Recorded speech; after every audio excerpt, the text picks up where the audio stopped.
Video.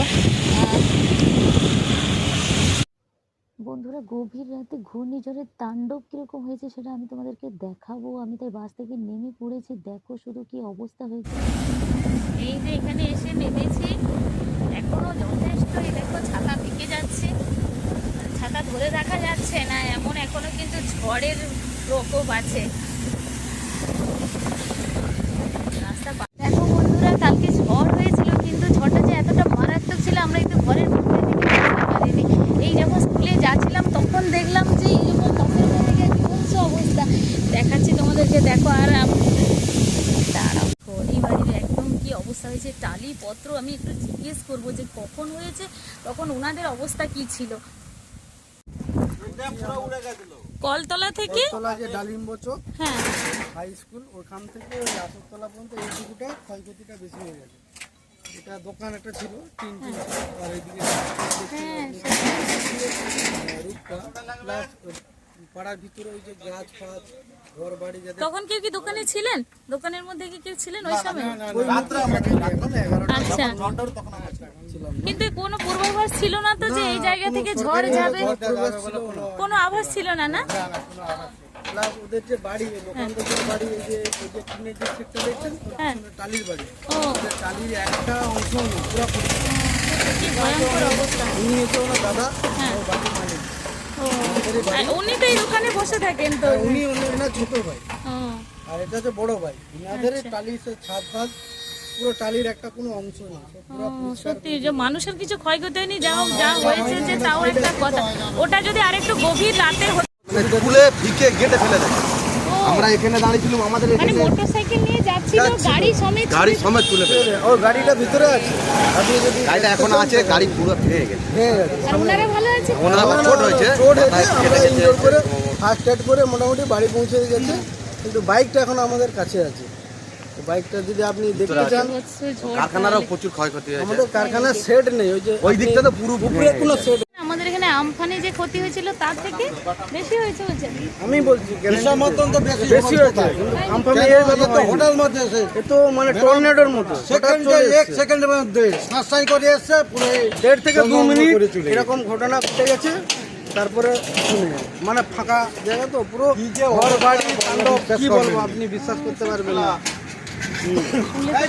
লাগছে মানে এরকম আপনি তো নিজে এসছেন, আপনি নিজের চোখেই দেখছেন, আমি আর কিছু বানিয়ে আবার সব অতর্কিতে মানে বেরিয়ে চলে গেছে গো। এই জামা কাপড়, ঘর দরজা পত্র সব খোলা ভাঙা।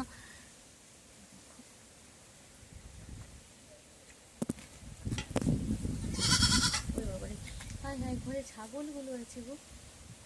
কি রে, তোদের মালিক কোথায় রে?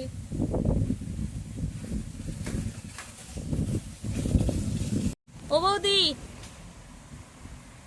দাদা, না এই বাড়ির মনে হয় ঘরে কেউ নেই। কি অবস্থা দেখো, একদম ভেঙে, মানে ঝড়টা এখান থেকেই বেরিয়ে গেছে। দেখো অতর্কিতে, কোনো পূর্বাভাস নেই যে কোথা থেকে ঝড় এরকম বেরোবে, কী হবে, কী অবস্থা দেখো। আর যে সময়টা হয়েছে তখন সবার ঘুমের টাইম। কি ভয়ঙ্কর পরিণতি। আর চারিদিকে তো জল। তবু যে এলাকা থেকে গেছে সেখানে লোকবসতি একটু কম, একটু চাষযোগ্য জমি বেশি, বাড়ি কম। এই মোটা গাছটাও এখানে ছিল, এটাও এরকম দেখো পড়ে গেছে। এত ভয়ানক ঝড় হয়েছে আমরা কেউ বুঝতেই পারি। এটা অনেকটা হয়েছে, বাপরে।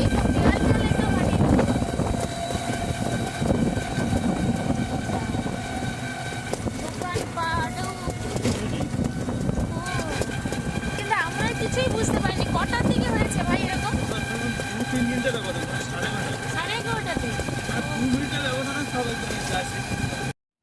প্রায় 1 কিলোমিটার জায়গা চওড়া করে এরকম অঞ্চলের ওপর থেকেই ঝড়টা বয়ে চলে গেছে। নিশ্চয়ই আরও ওরকম গেছে, যেদিক থেকে এসছে এরকম বিধ্বংসী অবস্থা।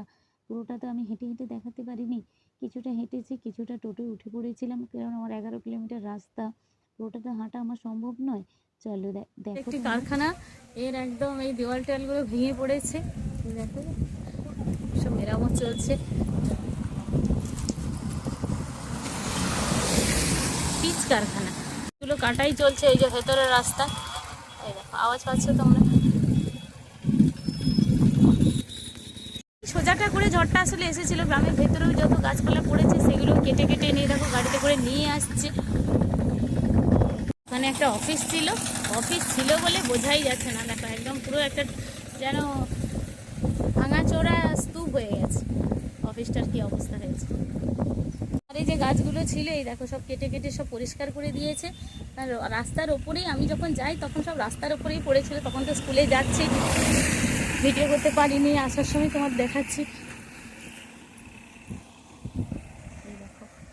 মানে মেন প্রায় 1 কিলোমিটার মানে একটা স্টপেজ থেকে আর একটা স্টপেজ পুরো 1 কিলোমিটার জায়গা নিয়ে ঝড়টা এখান থেকে বেরিয়ে গেছে। রাস্তার ওপরেই পড়ে আছে, রাস্তার এটা আর সরাচ্ছে না, সব পাশ কাটিয়ে যাচ্ছে। গাড়ি এসেছে সরানোর জন্য। অনেক গাছপালা এগুলো যেগুলো পড়েছিল সরিয়ে দিয়েছে, কিছু উঠে দিয়েছে। এই যে মোটা মোটা কেবিলে দেখো কাজ হচ্ছে। এই ট্রান্সফরমারটা দেখো এরকম হেলে পড়েছে। দেখো এরকম অনেক লাইট পোস্ট এরকম পড়েছিল, সরিয়েছে। এখন তো বাজে তোমার 12:30 বেজে গেছে। সকাল থেকে নিশ্চয়ই পরিষ্কার শুরু হয়েছে, কাল রাত্রি থেকেই হয়তো। চলো তোমাদের আরেকটু দেখাই। ঝড়টা তোমাদের দেখালাম, এই করতে করতে চলে আসলাম আমার হলদিয়া গেটের সামনে। এই যে রাস্তাঘাটে সেরকম লোকজন নেই, যাদের খুব দরকার ছাড়া বেরোয়নি মানুষজন। টোটোতে বসেছি, চারপাশে একদম ঘেরা।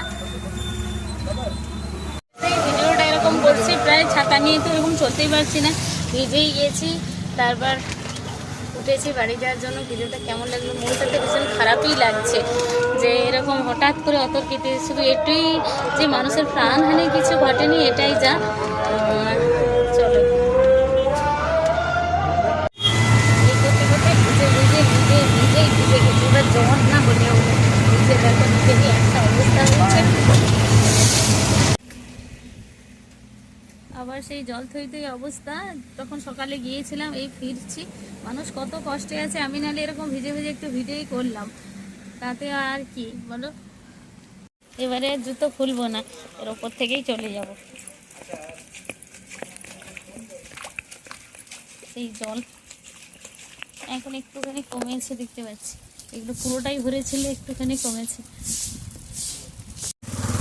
রোডের কাজকর্ম চলছে, একটা একটা করে এই থামগুলো সব পড়ে গেছে। একটা যে টোটোতে আমি এসেছিলাম ওই টোটো বলছে ওর টোটোর ওপরেই নাকি একটা থাম প্রায় পড়েই যাচ্ছিল। পালাগুলো টেনে টেনে নিয়ে যাচ্ছে পুরো রোডের থাম।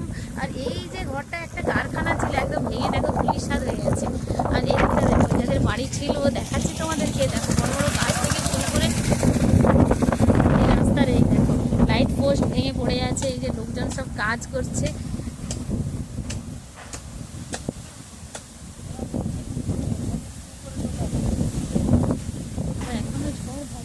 আমি ওই পারটাই ঘুরে দিই। এই জায়গায় বৌদি দাঁড়িয়ে আছে, জানি না আপনার বাড়ি এইটা? কালকে ঝড়ের সময় কটার সময় ঝড় হয়েছিল এরকম? 11:30। বাপরে, আপনাদের পাকার বাড়ি তবু তো একটু রেয়াই হয়েছে। ওই সামনের বাড়িতে তো টালির বাড়ি ছিল। হ্যাঁ, মাঝে মাঝে দমকা হাওয়া। এই করে আজকে তোমাদের ঝড়টা একটু দেখালাম, ফেরত দেখালাম। আমার মাথা দেখো কীরকম ঝড়ের চুলটুল কী অবস্থা হয়েছে। ভিডিওটা ভালো লাগলে যারা দেখছো তারা লাইক করো। দেখা যাচ্ছে আবার নতুন ভিডিও। চলো।